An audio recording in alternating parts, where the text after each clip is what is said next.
Comme ça, hop. T'en mets plus ou t'essaies d'avoir... On peut en mettre plus. Tiens, passe-moi la bassine, excuse-moi. Pose-la là. Voilà, tu peux écraser comme ça. Oui, tu fais un trait... Hop. Et là, tu vas doucement.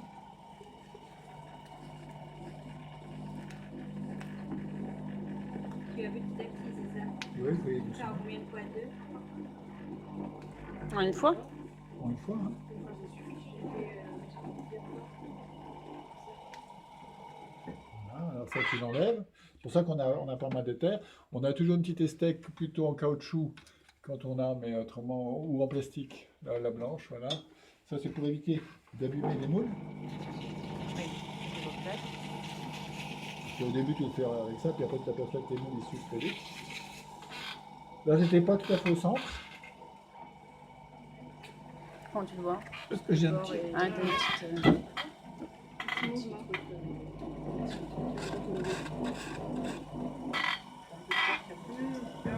Rien, rien ne t'empêche d'aller, hop, avec un petit coup d'éponge après.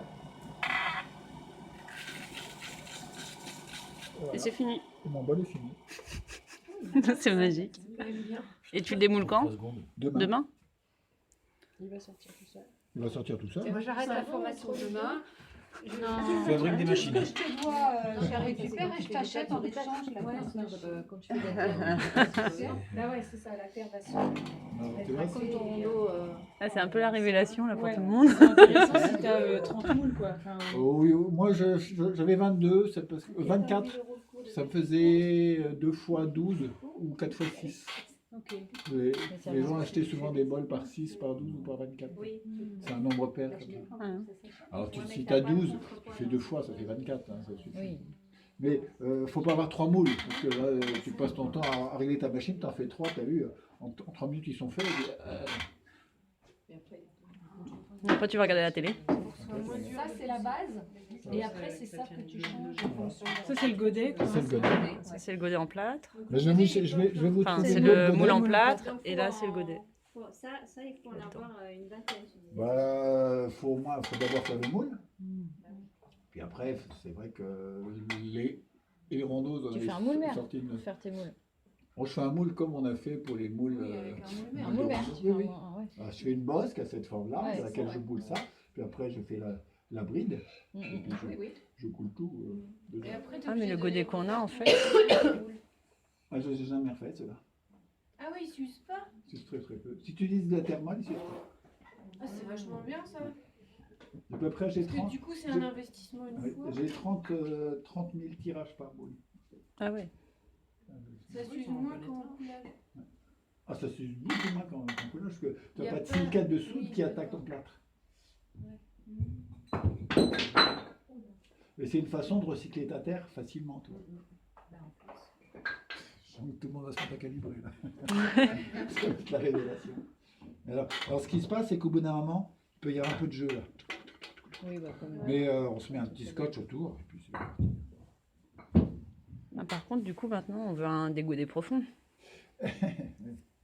Alors, maintenant, je sais que on pourrait être comme ça. Hein. On pourrait avoir juste la... Ça suce plus vite. Non, c'est que là, il tient mieux le godet. Ouais, quand t'as une pression sur le bord. Comme on a du coup, c'est une pression surtout au-dessus, hein, comme Ouais. tu vois.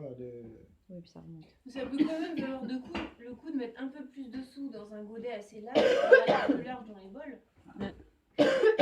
On va avoir un godet. Parce que la taille En du fait- bol, elle est dépendante de la taille du godet. Voilà, c'est sûr. Sauf si tu es carrément au-dessus, tu peux être beaucoup plus large tant que tu restes au-dessus.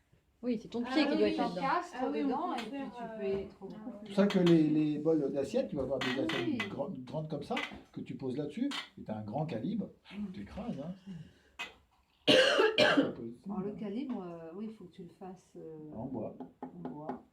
Là, c'est pour ça que j'ai expliqué tout à l'heure, tu as fait ton moule, tu le remplis de terre, tu as ton 24 heures, tu le moules, puis tu coupes le truc en deux, donc tu as vraiment le calibre de ta forme, et que tu vas mettre sur une planche de bois, tu découpes ton calibre.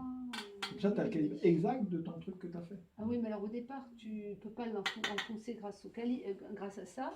Donc tu mets juste Oh, tu mets plein de terre comme ça, Voilà. du coup, Et puis c'est tout. de- Ça fera juste. Ah oui, ça fera la forme de ton calibre, mais plein. de l'autre côté. Ouais. Je m'en fous que ce soit plein. Tu le coupes en deux. Tu le coupes en deux quand tu as On plus fait de plein. le démouler, et tu as exactement la forme que tu as besoin pour faire ça. Et après tu tournes autour. Et après, tu fais ta forme, puis après, c'est quand tu poses ça, bah, tu te déplaces pour laisser les 5 mm que tu as Et là, besoin. ton bois, il faut qu'il soit Alors, juste une épaisseur de. là, il faut soit un peu costaud. Alors, plus tu vas utiliser de la terre molle, moins tu as besoin d'être épais.